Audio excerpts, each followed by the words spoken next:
Assalamualaikum warahmatullahi wabarakatuh. Kami dari kelompok 9 yang beranggotakan Anifatul Fuadiyah, Akmarina Ayu Mu'arifah Thohir, Asrarul Al-Falabid. Kami akan menjelaskan tentang 1. Istilah manusia dalam Al-Quran dan kedudukannya dalam alam semesta. 2. Celah fitrah manusia dalam nas dan dalam aliran pendidikan. Istilah manusia dalam Al-Quran. Menurut Al-Quran, manusia dikenal dalam 3 kata yang bisa diartikan sebagai manusia, yaitu al-bashar, al-ins atau al-insan, dan anas. Namun jika ditinjau dari segi bahasa serta penjelasan Al-Quran sendiri, pengertian ketiga kata tersebut saling berbeda. 1. Al-bashar.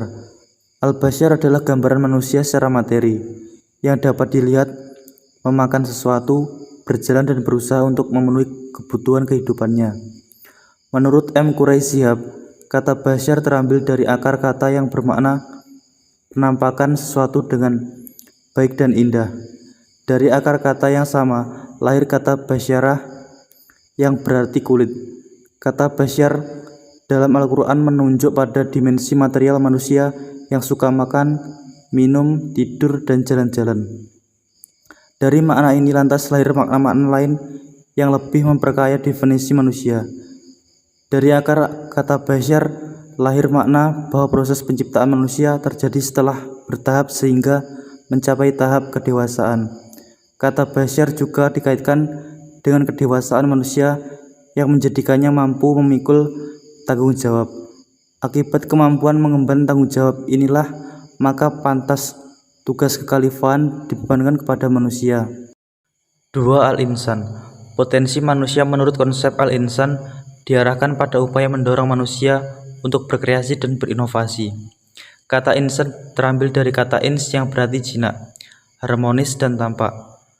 Musa Asy'ari menambahkan bahwa insan berasal dari 3 kata. Anasa yang berarti melihat, meminta izin dan mengetahui. Naisya yang berarti lupa, dan al-uns yang berarti jinak. Kata insan digunakan dalam Al-Quran untuk menuju kepada manusia dengan seluruh totalitasnya, jiwa dan raga, bahkan lebih jauh Bintus Syati menegaskan bahwa makna kata insan ini yang membawa manusia sampai pada derajat membuatnya pantas menjadi khalifah di muka bumi, menerima beban taklif dan amanat kekuasaan. 3. An-nas. Dalam konsep an-nas pada umumnya dihubungkan dengan fungsi manusia sebagai makhluk sosial. Tentunya sebagai makhluk sosial, manusia harus mengutamakan keharmonisan bermasyarakat. Manusia hidup sosial artinya tidak boleh sendiri-sendiri, karena manusia bisa hidup sendiri tanpa bantuan orang lain di sekitarnya. Manusia harus hidup bersaudara dan tidak boleh saling menjatuhkan. Inilah sebenarnya fungsi manusia dalam konsep an-nas. Kedudukan manusia di alam semesta. 1. Manusia sebagai hamba Allah. Manusia memiliki kedudukan sebagai hamba Allah yang bertugas untuk senantiasa beribadah kepada Allah semata.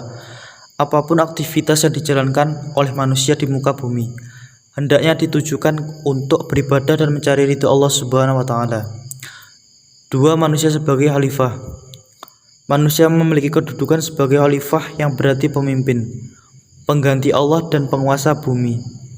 Manusia harus menjalankan kepemimpinannya sejalan dengan ketetapan dan hukum-hukum Allah Subhanahu wa Ta'ala. Karena pada hakikatnya kepemimpinan manusia bukanlah kepemimpinan mutlak dan segala-galanya, karena pemimpinnya sebenarnya hanyalah Allah semata. Aliran pendidikan. Aliran pendidikan adalah pemikiran-pemikiran yang membawa pembaruan pendidikan. Macam-macam aliran pendidikan. 1. Nativisme. Aliran ini berpendapat bahwa perkembangan manusia itu telah ditentukan oleh faktor-faktor yang dibawa manusia sejak lahir. Pembawaan yang telah terdapat pada waktu dilahirkan itu yang menentukan hasil perkembangannya. Menurut kaum nativisme itu, pendidikan tidak dapat mengubah sifat-sifat pembawaan. 2. Empirisme. Empirisme adalah aliran yang menjadikan pengalaman sebagai sumber pengetahuan.